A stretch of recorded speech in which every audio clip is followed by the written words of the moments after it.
Okay, everybody, I'm going to walk you through how you create an account and use Piktochart. So I'm going to go to piktochart.com, and where it says sign up, I'm going to click. And what I'm going to do is I'm going to sign up with Google. And I'm going to type in my school issued account. And use my password. Now, since I've already created an account, I have a couple things in here, but yours will open up very similar to this, and it will be blank. All right. And you're going to want to create a new document. And it gives you some different options, but either you're going to use an infographic or a poster. Let's just say we're doing poster for today. And it actually gives you some templates. If you see something you like, you're more than welcome to use that. But I'm going to go ahead and start from blank.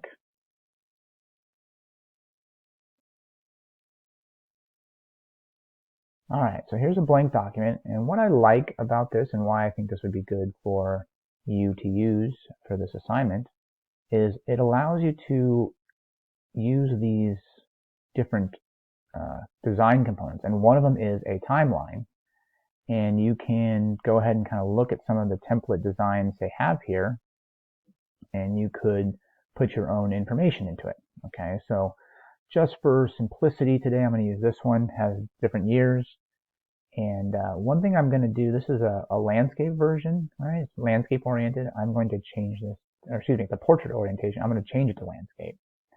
So now my document is going horizontally instead of vertically. Okay. And now from here, I have my timeline, and I can now begin to edit. All right. And if I want to shrink it down a little bit so I have a little bit more idea about the size, I can do that. And now I could, change dates for my family, right? Just by double clicking. And let's say, your family moved in 1930, right? You can change the date and whatnot. And then you can obviously change the text. Okay, grandparents moved from Germany, let's just say, for example. Okay.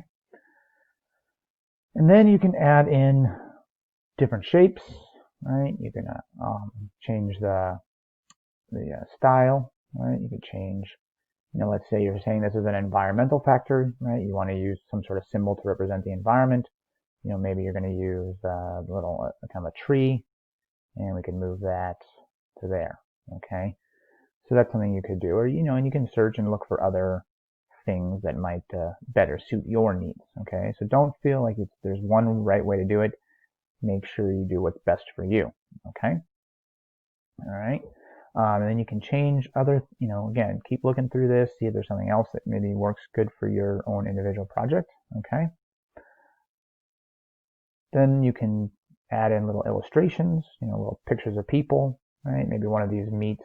Maybe my parent moved because they got a job as a doctor in another place, right? So there's my picture of my person as a doctor, and I've moved it in there. All right, good.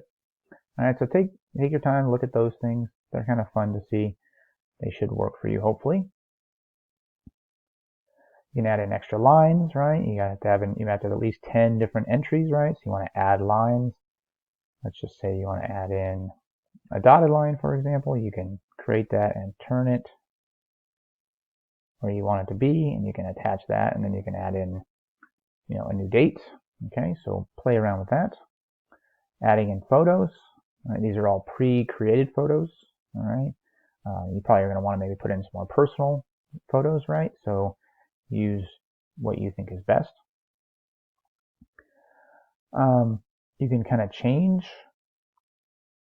and you can have these cool looking kind of change in photo shapes, right? You can kind of make the photos look circular. You can kind of put that off in the corner if that kind of fits to what you want. Probably doesn't, but that's just something you can do. Okay. Design components, already talked about that. Uploads. You can upload images, right? You can browse images that you maybe have saved on your computer and upload them, and then you would just select them and put them in your timeline, right? So maybe you have the Grand Canyon for some reason. You could put that in your picture like that. Okay. You can change your background. Okay. And I would be careful about using any kind of background that's too busy, right? That really distracts and takes away. That's really kind of hard to read some of the information. Right? So try to keep it consistent, right? Maybe add a little bit of color, but try to avoid backgrounds that are maybe a little bit too distracting. Okay. Adding in additional text, right? And they have these kind of fancy looking ways of changing the text, right? You can, install this in here, and maybe you want to make that, one of your entries, and you can, retype in, moving day. Okay, who knows, whatever. Just saying, you have these little things that you can put in there to make it interesting and different. Okay, so it's not the same for everybody. All right, so feel free to take a look at those and play around with it if that's what you want to do. All right.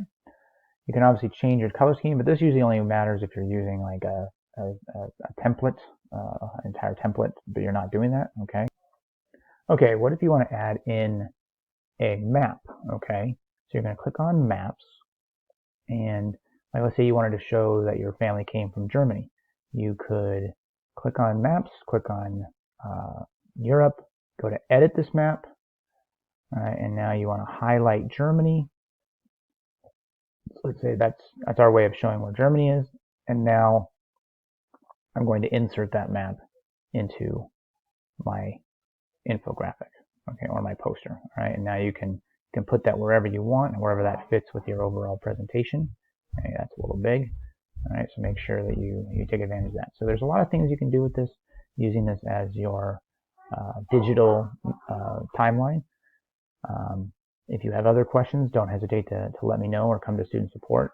But this is one tool you could use, or you could also use Google Drawings or some other sort of online digital post maker, as long as you're able to get it to me. Okay, but this is one I really like, so hopefully you'll take advantage of that.